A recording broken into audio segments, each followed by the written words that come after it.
মনি ভাইকে ফুল দিয়ে বরণ করে নেবেন শামিন।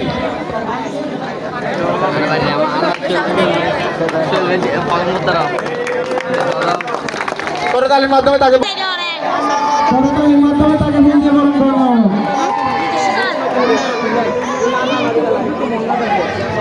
বরণের পালা শেষ, আজকে বক্তব্য পালা শুরু।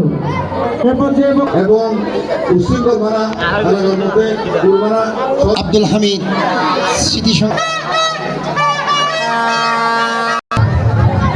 বিসমিল্লাহির রহমানির আউযু বিল্লাহি মিনাশ শাইতানির রহিম। করা আমাদের সবার দায়িত্ব, যেহেতু খেলাটা ঘাসিয়ার পাড়ার টকবকে যুবক উদীয়মান যে যুব সমাজ, সর্বস্তরের জনসাধারণ এবং ক্রীড়ামোদী দূর দূরান্ত থেকে আগত সকল সিটি সংসদ দ্বিতীয় ভাগে মহিলা কমিটির